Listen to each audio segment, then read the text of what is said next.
Good morning. It's Thursday, the 13th of November, and this is Govindraj Ethiraj broadcasting and streaming weekdays from Mumbai, India's financial capital. The Take. On Tuesday, US President Donald Trump admitted in a media interview that the United States does not have enough skilled talent to meet its labor needs. You also have to bring in talent, he said. A quick reminder, the US government is presently focused on keeping all kinds of labor out of the country, whether skilled or unskilled, legal and illegal. He told Fox News that you can't have certain talents, and you have to. People have to learn. You can't take people off like an unemployment line and say, I'm going to put you into a factory, we're going to make missiles. Elsewhere, Nalin Haley, the 24-year-old son of former US Ambassador to the United Nations Nikki Haley, told a British news outlet the job market has become increasingly difficult for young Americans. We don't just stop illegal immigration, said Haley, who has, by the way, Indian roots. I think we need to stop legal immigration. His fairly valid point is that his friends are struggling to find work despite their education. He said that his friend group from high school all graduated, great degrees from great schools. It's been a year and a half and not one of them has a job, not one. So I am angry at that, he said. Moreover, he says, when you see a bunch of foreigners coming over here to take jobs that my friends wanted, they have every right to be pissed, and I'm pissed for them. Looking back at the wild ride that began in April, the day Donald Trump announced the first reciprocal tariff announcements, you can see that some of the reasons that were proffered even make sense. For example, the need to bring jobs back to America from countries they fled to, notably China. The strategy may not have failed, but it's not worked for sure. Even if it is or will over time, it will not instantly address the angst the young Mr. Haley and his friends seem to be facing. Elsewhere, in the case of countries like India and Switzerland, Trump has put out conciliatory statements. In the case of India, he said that with India now substantially reducing Russian oil imports, which India has not, by the way, at least as of October, the US would be bringing the tariffs down. He said that we are making a deal with India much different than we had. Right now, they don't love me, but they will love us again. We're getting a fair deal. I think we're pretty close to doing a deal that's good for everybody, the president said. Meanwhile, the US and Switzerland too are close to signing a trade deal to lower tariffs of 39% that President Trump had put on the country in August, according to multiple reports. CNBC reported the president saying on Monday that White House officials were working on a deal to get the tariffs a little lower. He said, that's the president said, we hit Switzerland very hard, but we want Switzerland to remain successful, and adding that the country had been a very good ally. Tariff on Swiss exports into the United States could be cut to 15%, which would be the same as what it is on EU, that's European Union exports to the United States. Again, according to various media reports citing sources close to the talks, with Bloomberg saying a deal could be finalized within weeks. And then there was the China truce deal. The United States has halved fentanyl-linked tariffs on imports from China to 10% and extended for a year a truce that lowered the reciprocal tariff rate from 34% to 10%. China's Ministry of Commerce has rolled back several export restrictions on critical minerals and rare earth materials to the United States, and these curbs, which were imposed in October, had targeted materials important or critical for military hardware, semiconductors, and other high-tech industries. Now, in each of these cases, while all countries involved have embarked on intense back-channel negotiations and kept up the pressure, China and India for sure have not conceded much on the front channel. India has creditably kept up the pressure, pointedly and openly rebutting President Trump on issues linked to Pakistan, and stood its public ground so far on Russian oil and agriculture imports. So if I was in Trump's negotiating team, I would be pretty much exhausted and worn down by now. On the other hand, inflation is rising in the United States despite all the efforts by the administration to dismiss it. And prices will rise further. In industries like apparel, which operate on roughly 6-month order and export cycles, the real pressure will start now for both exporters, that's in countries like India, and importers in the United States. Indian restaurants in New York, as an aside, have already hiked prices because of the higher tariffs they pay on produce imported from India, as a Bloomberg report pointed out a couple of days ago. So will the US administration give in and bring tariffs back to some reasonable level in the next month? Well, all signals are pointing in that direction. Pressure, as we said, has been building up from all sides. That would include additionally corporations in America, which must include the likes of Walmart, Amazon, the auto industry, for example, and then the exporting countries like China and India, who are either doing their own arm twisting or just holding their ground. And finally, and hopefully, the realization that the tariff strategy is not really working and not quite achieving the objectives it was supposed to, or even moving in that direction. And then the drubbing the Republicans have received in a spate of elections and then losing in New York. Now, as elections go, a New York mayoral contest may be very small. As symbolism goes, it's right on the top. And a democratic socialist mayor, many of whose economic policies cause people like me to cringe suggests that whatever the government is doing, it's not making the youth happier. And I'm talking about the federal government in the United States. So Zohran Mamdani, the new New York mayor, is a tipping point of sorts.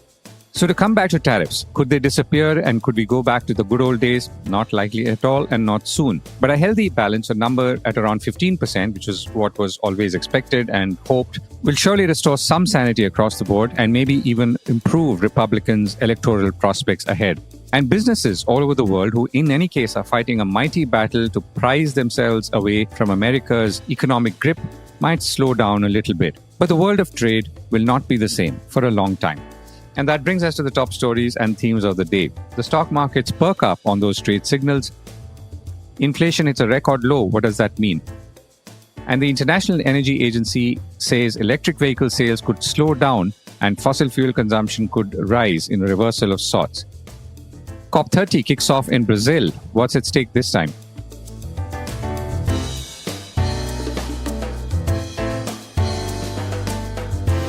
This is the Core Report with Govindraj Ethiraj.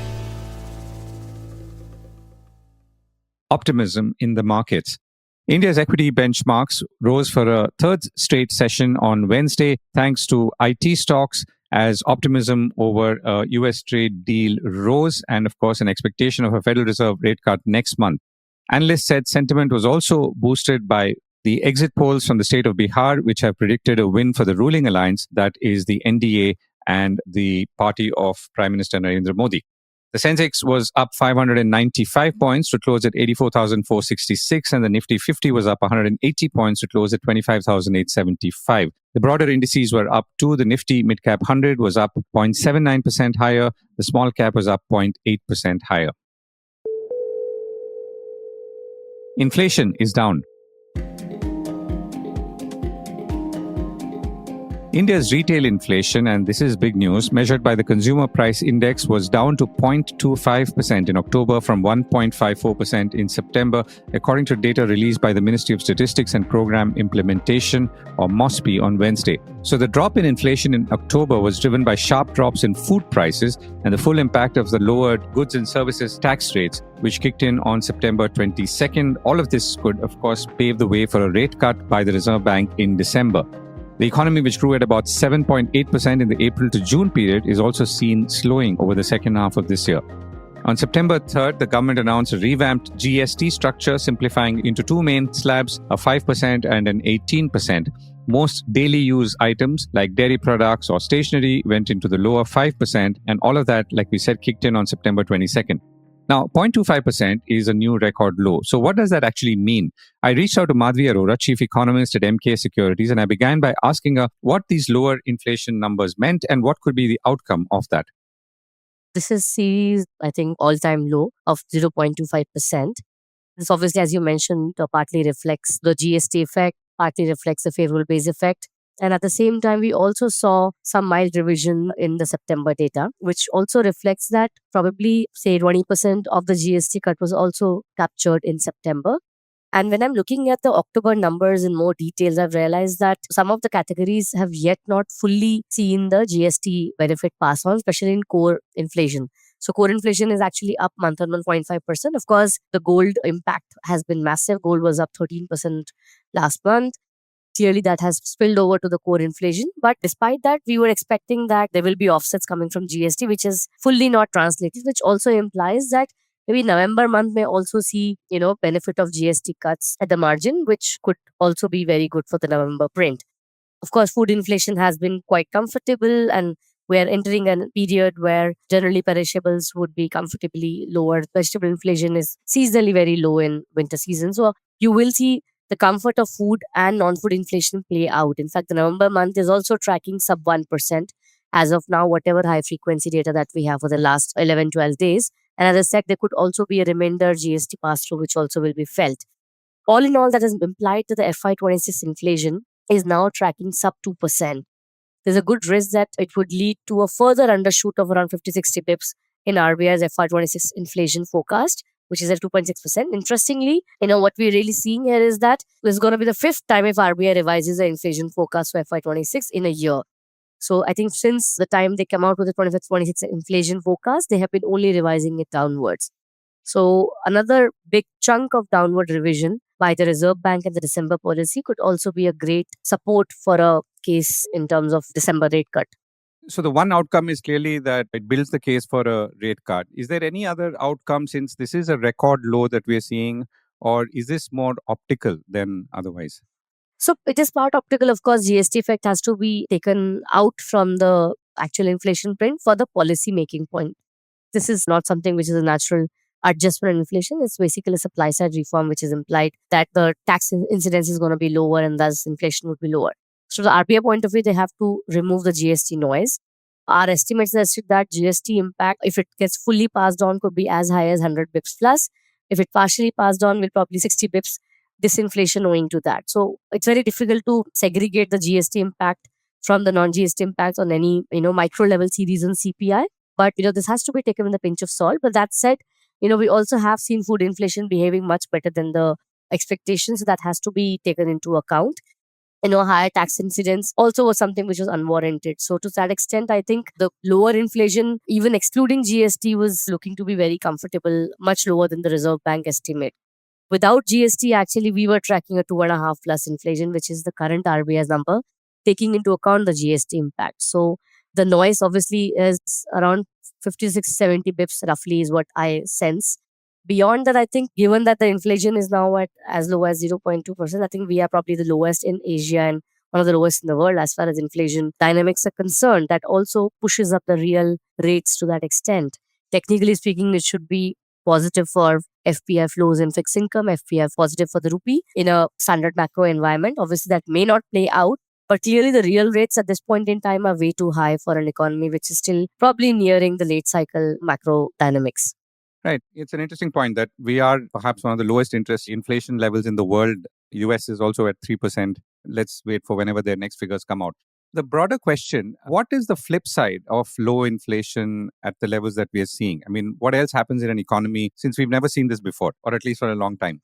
Inflation is good for any economy. A healthy inflation, which as per Reserve Bank of India defined as around 4% plus minus 2% here and there. Clearly, a very low inflation would not incentivize, the industries to actually produce because it leads to a much lower margins for them to that extent because it's a retail inflation talking about the wholesale inflation. So obviously, it incentivizes producers at the cost of consumers. So a very low inflation is pro-consumer and anti-producers.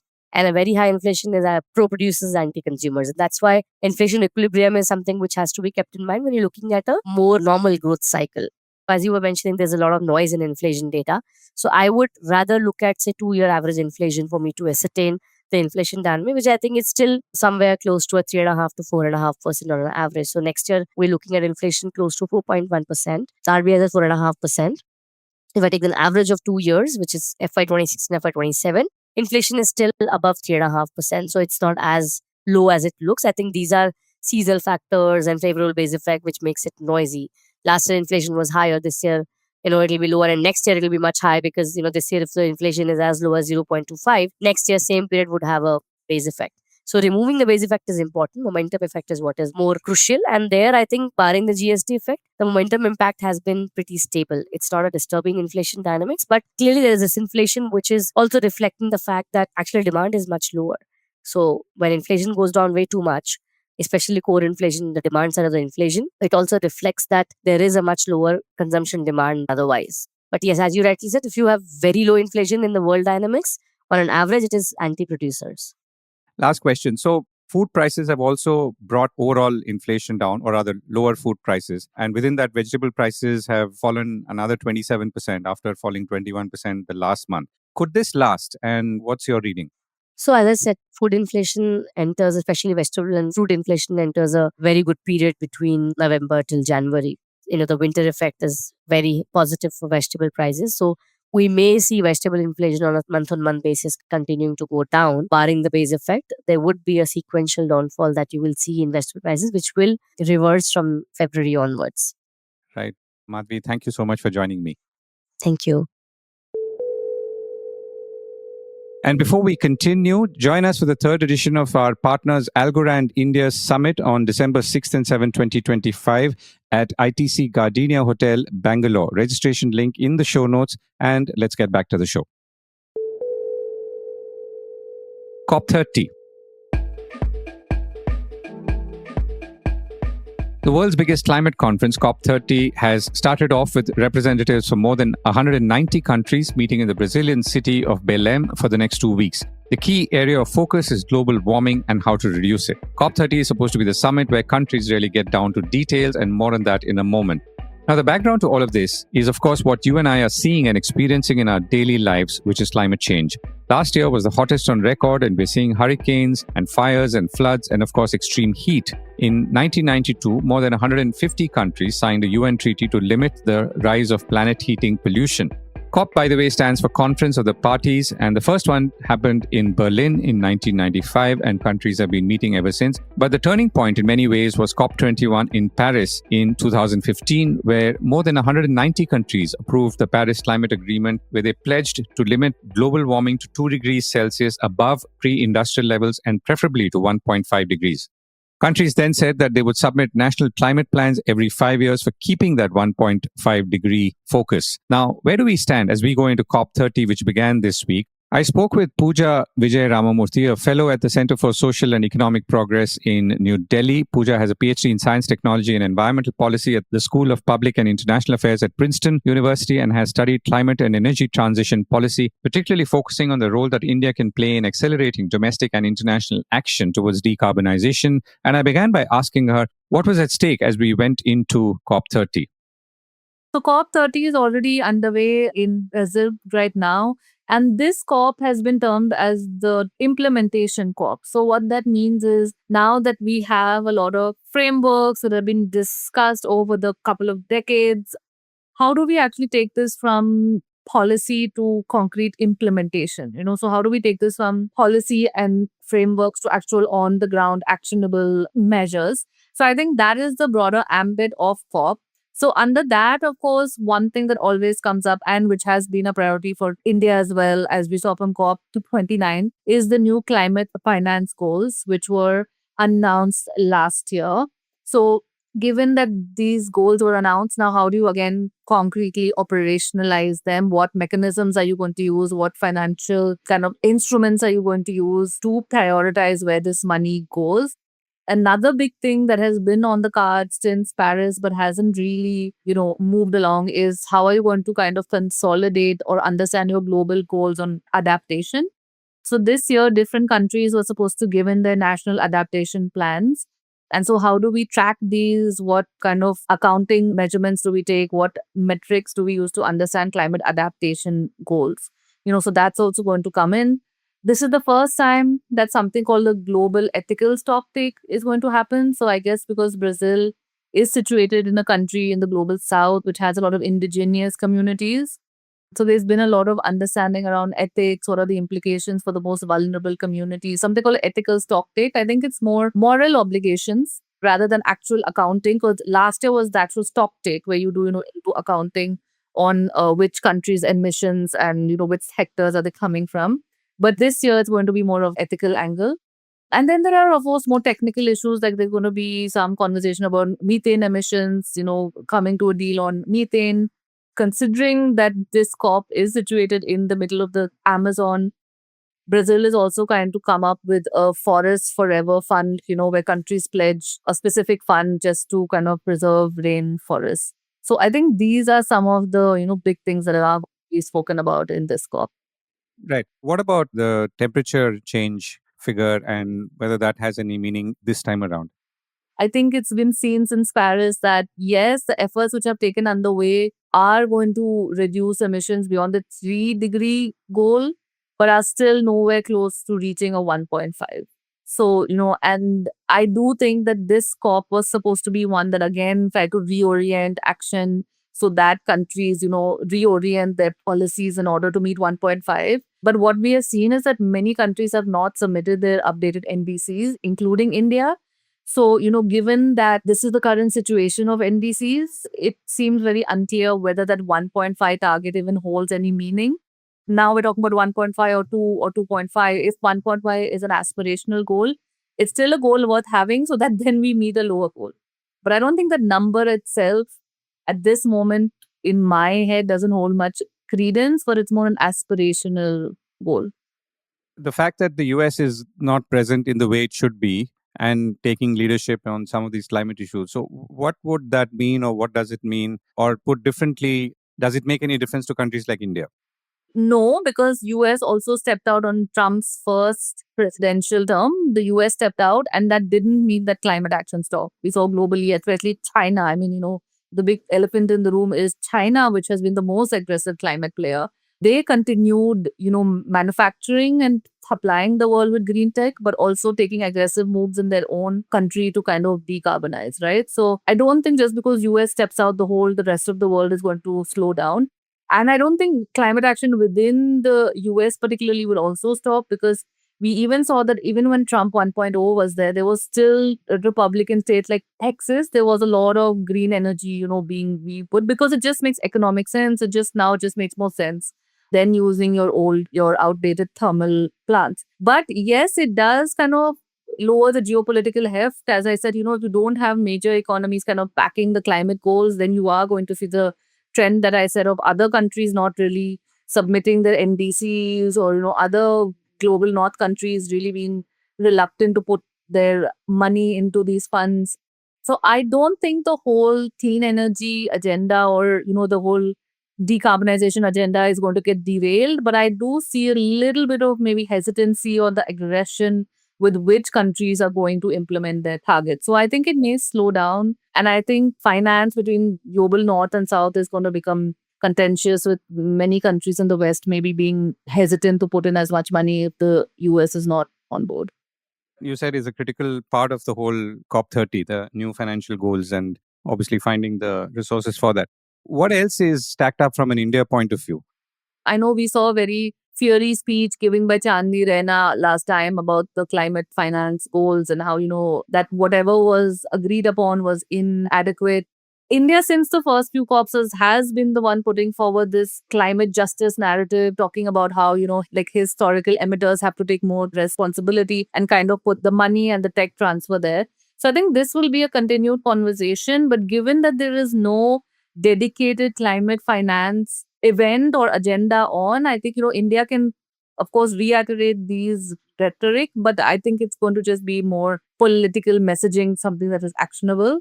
But I think what is going to be on the agenda is seeing how India participates, as I said, in these newly created funds. So I think it's going to be an observer in the forest fund, which is being promoted.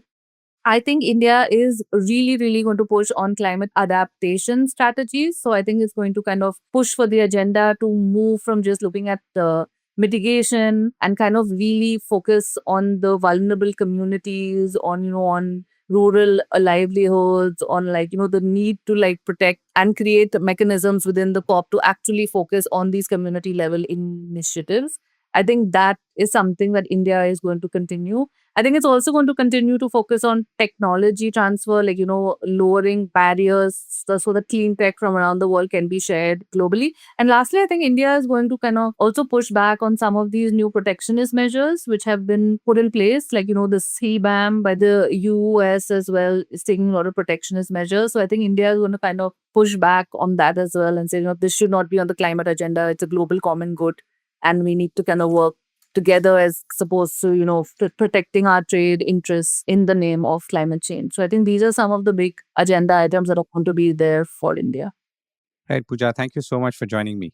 Thanks a lot.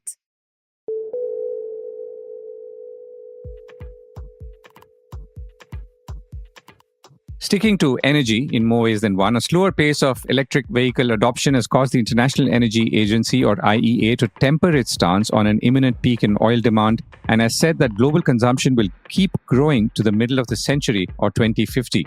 While oil demand was set to plateau or fall this decade in all three scenarios the IEA had looked at last year, the latest report reintroduces a current policy scenario, or CPS, in which consumption rises 13% by 2050, according to Bloomberg. The revival of CPS after a 5-year hiatus marks the latest revaluation of oil's long-term prospects by the agency and the wider energy industry, Bloomberg reported, which also added that the report on Wednesday is another shift in tone for the agency, which in September said billions of dollars need to be invested in new oil and gas supplies, having previously drawn criticism for saying that such investment was incompatible with climate goals. In September, BP had pushed back on projections that consumption could top out as early as this year. And forecasts from the Paris-headquartered IEA, which was set up in 1973 after the oil shock then, are used globally as a benchmark by governments and energy companies and oftentimes contrasted to the OPEC forecasts. OPEC, of course, is the Organization of Petroleum Exporting Countries.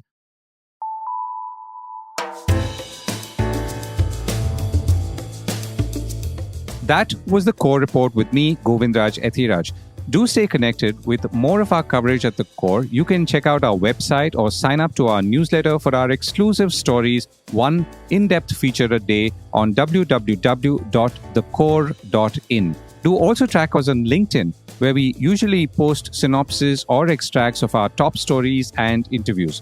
We would love your feedback on how we can make business more interesting and relevant, including, of course, India's vibrant manufacturing sector. So write to us at feedback@thecore.in, and thank you once again for listening.